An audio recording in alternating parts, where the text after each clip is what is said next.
Hello, this video is intended to help you memorize the conversion factors that you're going to need for the Unit 2 test in Math 129 at Delaware Tech. And this is a course designed for, it's called Math for Health Sciences, and it's designed for students who are going into the nursing program or the EMT paramedic program. So what we're going to do is we're going to remember the types of conversions that we need. The first one is the metric type of conversions. And what's nice about the metric system is that it's all the same prefixes no matter whether you're talking about length, weight, or volume. So for any of those we're going to use the prefixes kilo, hecto, deca, the base unit, deci, centi, and milli, plus we need to know about micro. And the way we're going to remember that is King Henry died while drinking chocolate milk. And then we just need to remember that micro is 3 steps this way, and everything else is 1 step in each direction. So the base unit, which is going to be grams, meters, or liters. So if you're going from centimeters to kilometers, then you would go 1, 2, 3, 4, 5 decimal places to the left.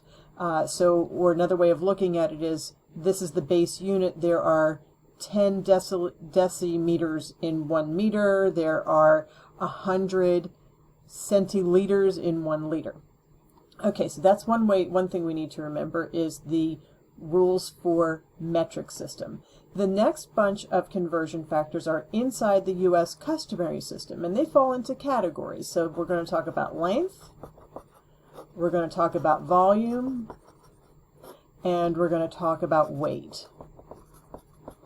So inside the U.S. customary system, the only ones you really need are that there's 12 inches in 1 foot and there's 3 feet in 1 yard.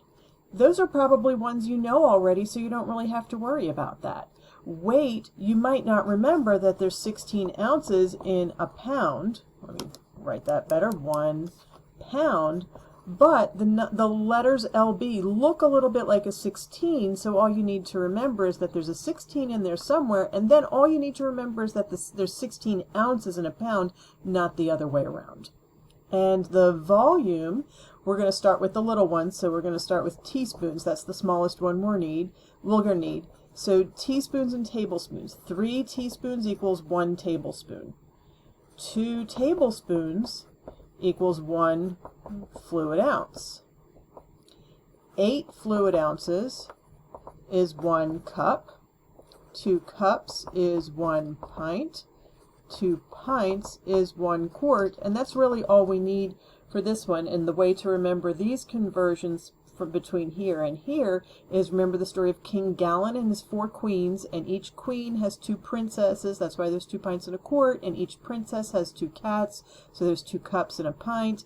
And then well, you got to go down from there, so you do need to memorize these, but it's a smaller number to remember. So it's 8 fluid ounces in a cup. You probably know that one. It might be easy to remember, and then it's just like rote memorization. 3 teaspoons in a tablespoon, 2 tablespoons in a fluid ounce. So there's a lot of 2's present, so maybe just all you have to remember is there's 3 teaspoons in a tablespoon. Now the last category of things we need to remember are between U.S. customary and the metric system.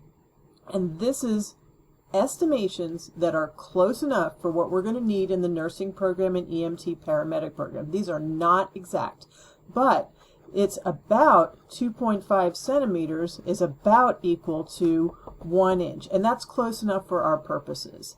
And let me skip over to the weight. There's 2.2 pounds in 1 kilogram. And if you're in my class, you remember my story about my friend who went to Spain, and when they went to the cheese shop, they weren't sure how much to order, so they ordered 1 kilo of cheese, and it was a lot of cheese. So remember, 1 kilo is a lot of cheese. It's 2.2 pounds.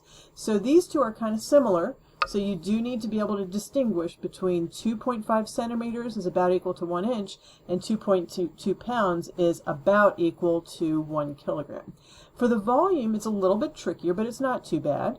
1 quart is about equal to 1 liter. That's sometimes helpful, and it's also sometimes helpful to use a completely different conversion factor, which is that 1 teaspoon is about equal to 5 milliliters. And that's close enough for our purposes. And really, those are all you need. You can memorize more, but if you need to go, for example, from milliliters to fluid ounces, you could go from milliliters to teaspoons, and then teaspoons to tablespoons, tablespoons to fluid ounces.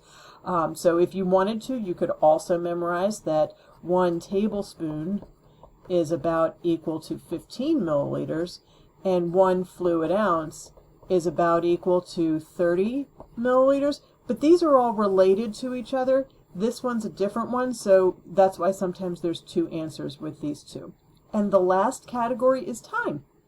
So, and you probably already know that 60 seconds is equal to 1 minute, and 60 minutes is equal to 1 hour, and there's 24 hours in a day, and there's 7 days in a week.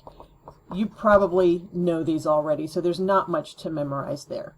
So really, putting this all together is not that bad. There's only a few that you need to pinpoint, and if I were you, I would make a chart like this and highlight the ones that I need to work on memorizing and keep them handy. Put them on your bathroom mirror, make a card that you look at in your purse or your wallet a few times a day. Put it somewhere where you're going to see it a lot. Okay, good luck.